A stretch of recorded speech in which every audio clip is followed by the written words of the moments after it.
Hey, folks, on this month's episode of EdTech, we're going to be talking about whiteboards, collaborative whiteboards, and the good intentions behind them. All this and more on EdTech. The network for the AV industry.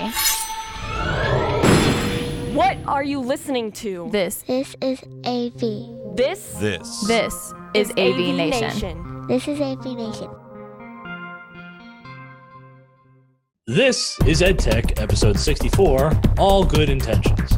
Support for AVNation is brought to you by Extron Electronics.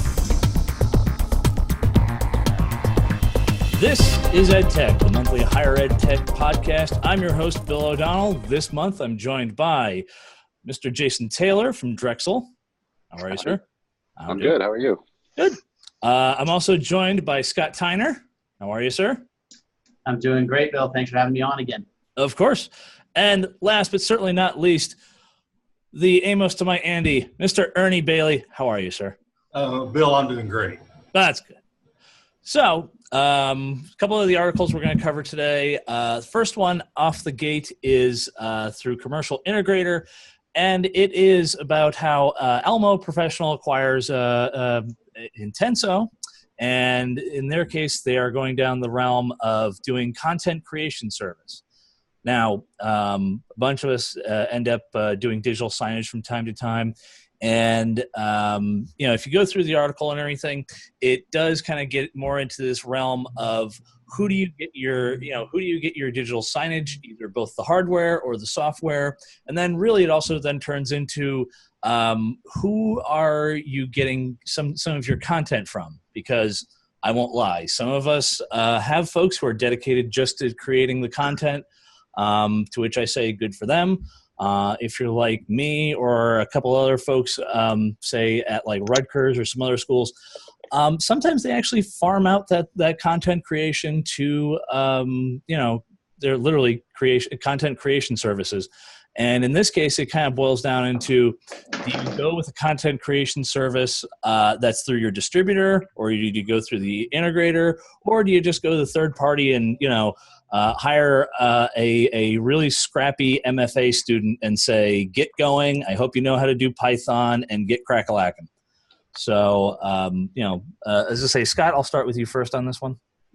Yeah, I think this is a good move. I think one of the things that we all know that AV manufacturers, integrators need to start doing is thinking about services, not just equipment. At Bates, and I think we were just saying, Bill, everybody does their own thing. At Bates, all of our administrative assistants for the academic programs are content creators for our digital signage system. So we probably have 20 to 30 content creators. But I think for a lot of places and a lot of schools who use digital signage in different ways, this makes a lot of sense. And I can see schools buying into this idea of, if not all of the content, some of the content. So I think doing this type of thing of bringing in services into a manufacturing or integrator business makes a ton of sense. Yeah, well, in this case, the way I kind of view it is, it's hey, we already give you the hardware. A lot of times, folks are under state contract, so it's a contract extension, or you work it on you extend it out this way.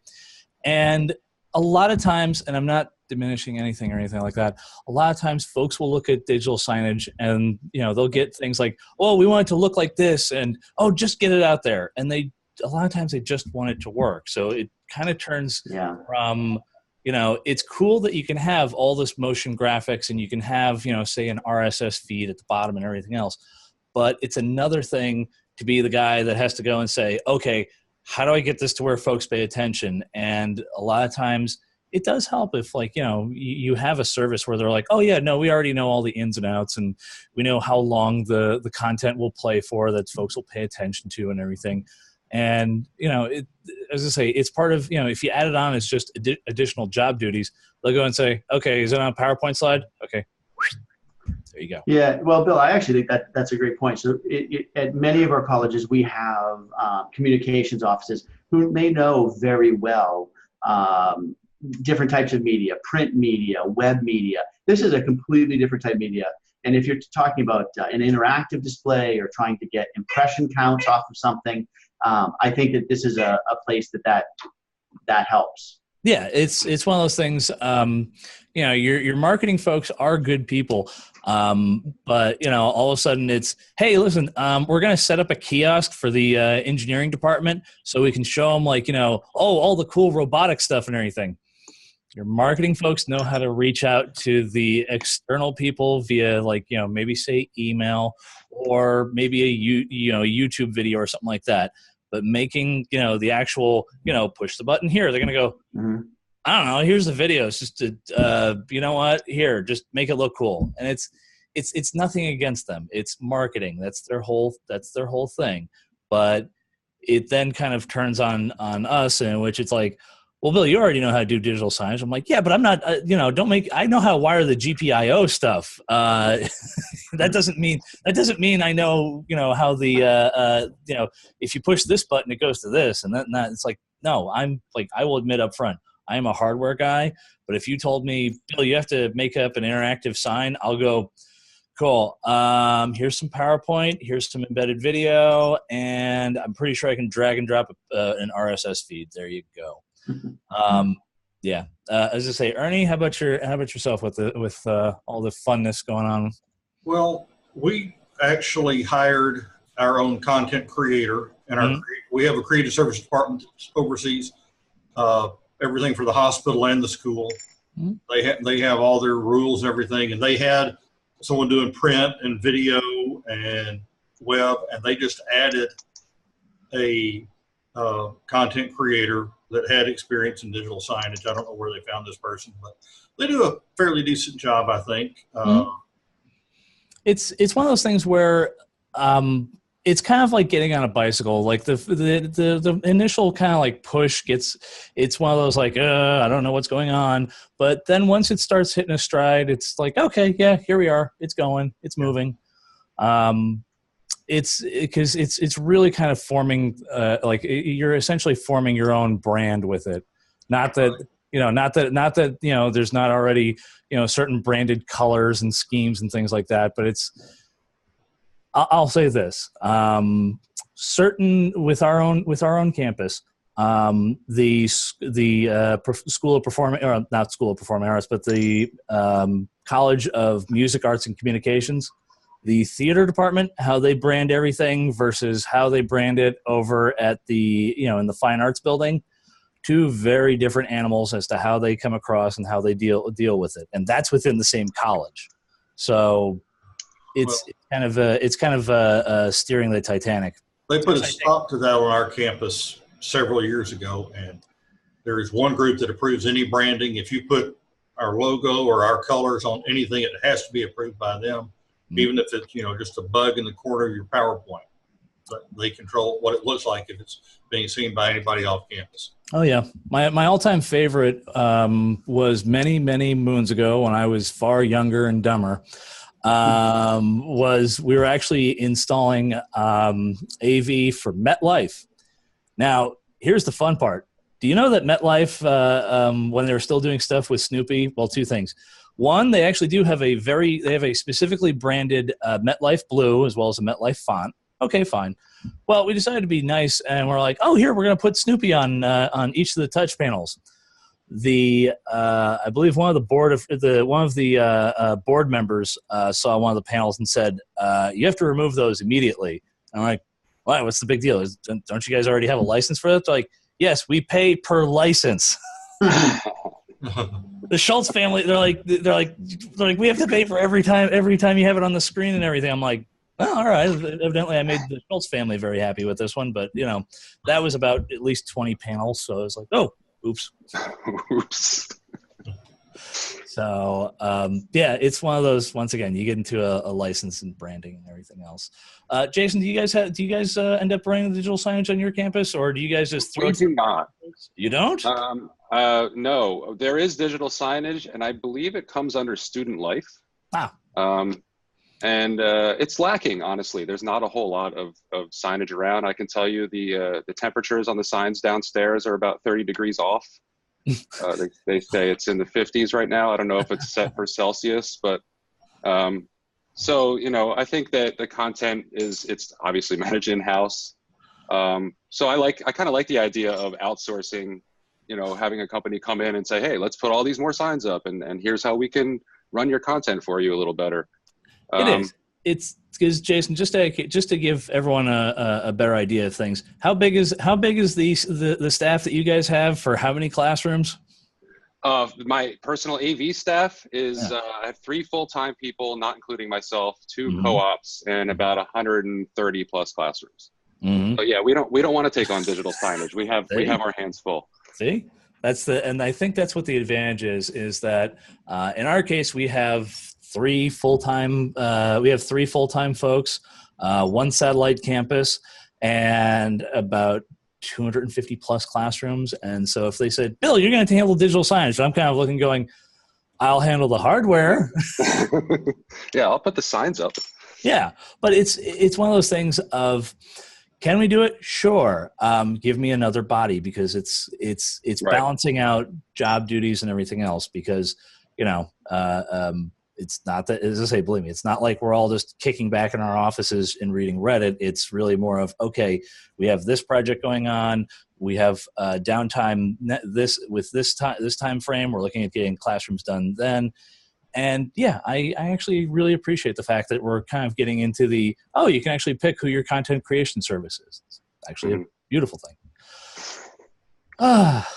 Anyways, so next up on the list is off of Rave, and it's written by our own Scott Tyner of No More Collaborative Whiteboards, please. And please.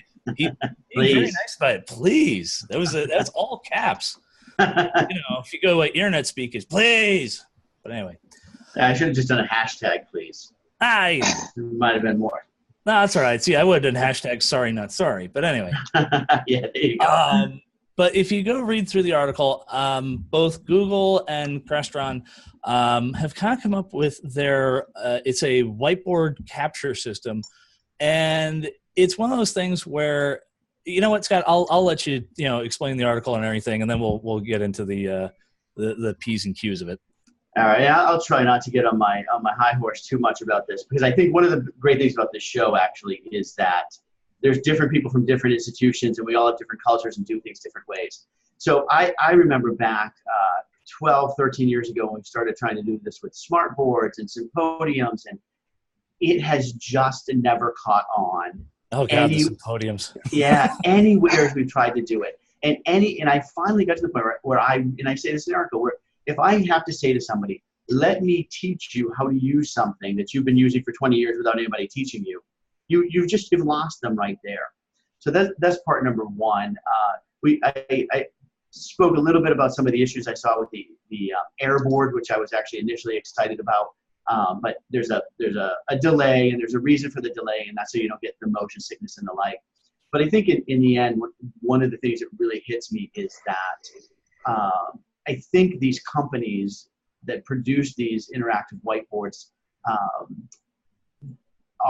they don't want to admit a sunk cost. They don't want to me say, okay, this isn't what we thought it was going to be 10 years ago. Let's move on to some different product. I say in there, Immersive to me has a product that is much more interactive.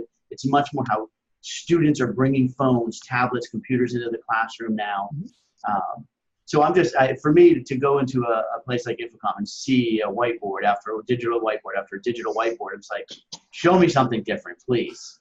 So I will counter with you on this one, in that it's ironic that, we're talking about this in the higher ed world.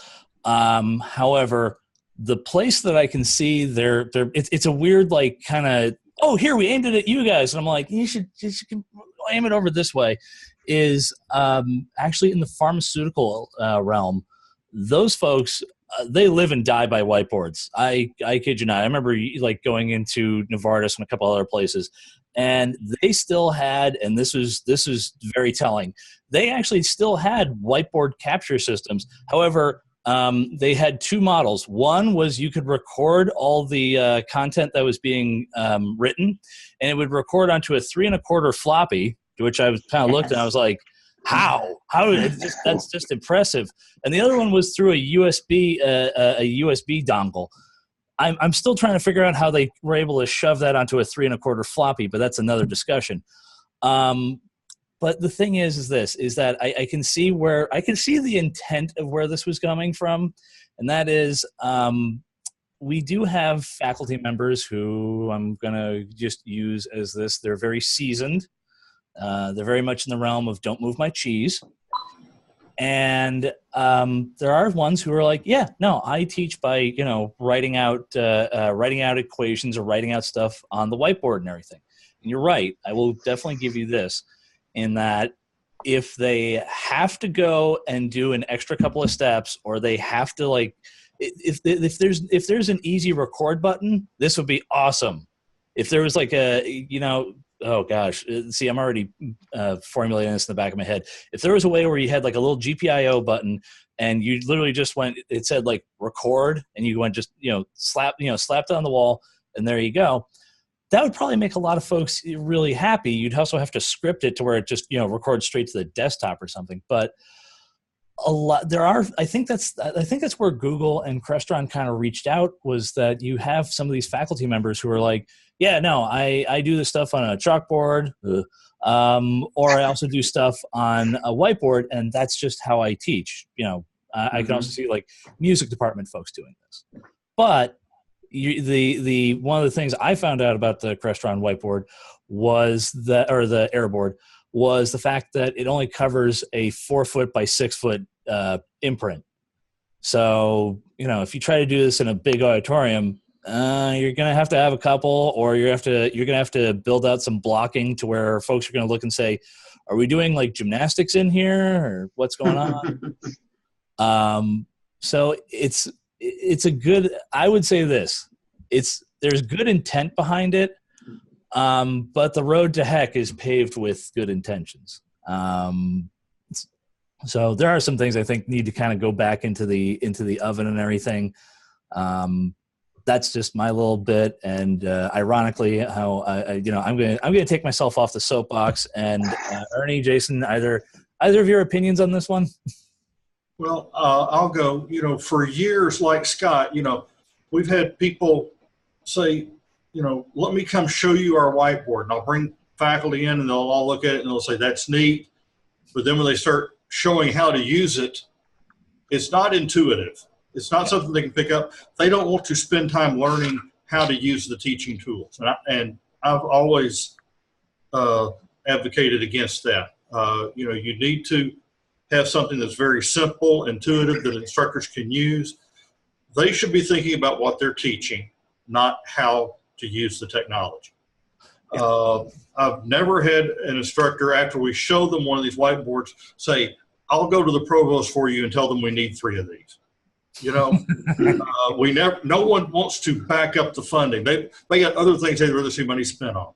Mm-hmm. So that's where we've been with that. Now, the other thing I think is, and Scott brought up a good point with this, is if you got like, say, an interactive display of some sort, and you attached immersive pod to that I think actually works out really well, because folks can go and say, oh yeah, hey, I have this, let me show it, let me throw it up on my phone, we'll put it up on the screen, and from there you can kind of move stuff around and make it a little bit, and make the interaction a little bit better on that one. Yeah.